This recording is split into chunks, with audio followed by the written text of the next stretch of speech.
멈춘 시간 속 잠든 너를 찾아가 아무리 막아도 결국 너의 곁인 걸 결국엔 여행을 끝내 이젠 돌아가 너라는 집으로 지금 다시 way back home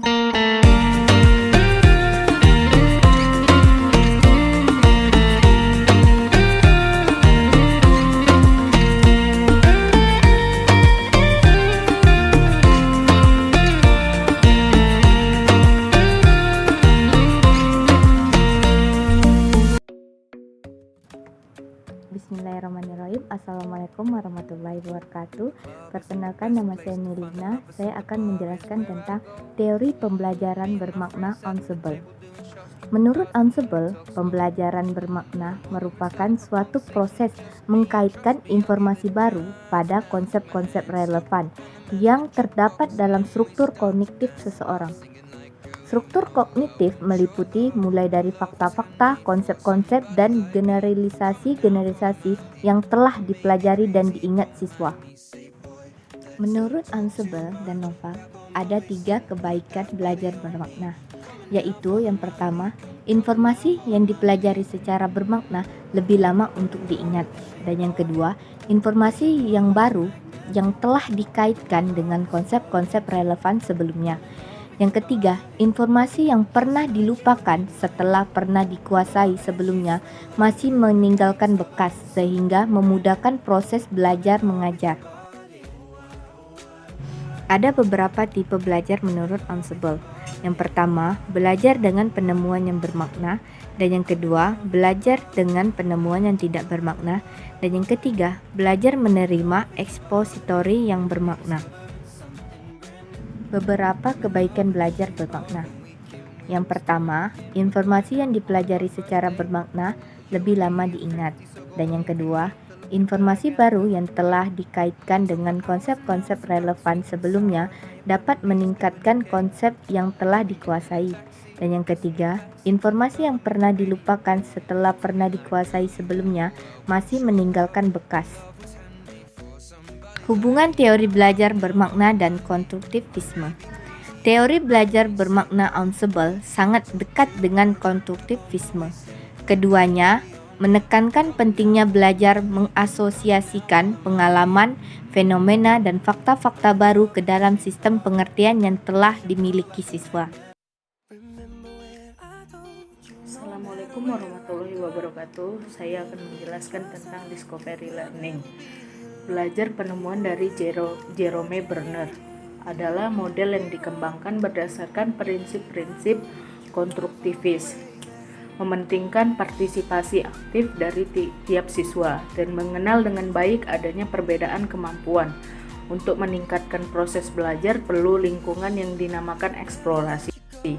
Menurut Jerome Bernner, belajar ada 3 proses. Yang pertama, memperoleh informasi baru atau perluasan dari informasi sebelumnya.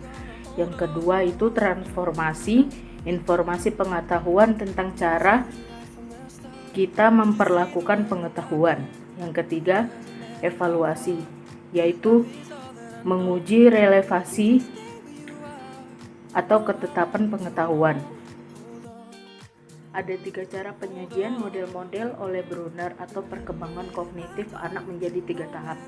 Yang pertama itu enaktif atau tahap representasi pengetahuan dalam melakukan tindakan. Yang kedua itu ikonik, tahap perangkuman bayangan secara visual. Yang ketiga itu simbolik, tahap memanipulasi simbol-simbol secara langsung atau tidak lagi menggunakan objek atau gambar. Bismillahirrahmanirrahim. Assalamualaikum warahmatullahi wabarakatuh. Perkenalkan, nama saya Naroja. Di sini saya akan menjelaskan peristiwa belajar menurut Gengner. Belajar merupakan suatu kumpulan proses yang bersifat individu yang merubah stimulus yang dating dari lingkungan seseorang ke dalam sejumlah informasi yang selanjutnya dapat menyebabkan adanya hasil belajar dalam bentuk ingatan jangka panjang. Kemampuan yang merupakan hasil belajar ini dapat dikategorikan bersifat praktis dan teoritis. Peristiwa-peristiwa di dalam pembelajaran yang mempengaruhi proses belajar dapat dikelompokkan ke dalam kategori umum, tanpa memperhatikan hasil belajar yang diharapkan. Namun, tiap-tiap hasil belajar memerlukan peristiwa belajar khusus untuk dapat terbentuk. Selanjutnya saya akan menjelaskan tentang belajar adalah proses kompleks yang di dalamnya terkandung beberapa aspek. Aspek-aspek tersebut adalah sebagai berikut. Yang pertama yaitu bertambahnya jumlah pengetahuan. Yang kedua adanya kemampuan mengingat dan memproduksi. Yang ketiga adanya penerapan pengetahuan. Yang keempat menyimpulkan makna, yang kelima menafsirkan dan mengingatkannya dengan prioritas. Yang terakhir yaitu adanya perubahan sebagai pribadi. Baiklah, yang terakhir yaitu saya akan menjelaskan tentang belajar menurut Gengner. Belajar menurut Gengner terbagi menjadi 8. Yang pertama yaitu belajar isyarat, yang kedua belajar stimulus respon, yang ketiga belajar merantaikan, yang keempat belajar asosiasi verbal, yang kelima belajar membedakan, yang keenam belajar konsep, yang ketujuh belajar dalil, dan yang terakhir yaitu belajar memecahkan masalah. Baby, you just hate the thought of me with someone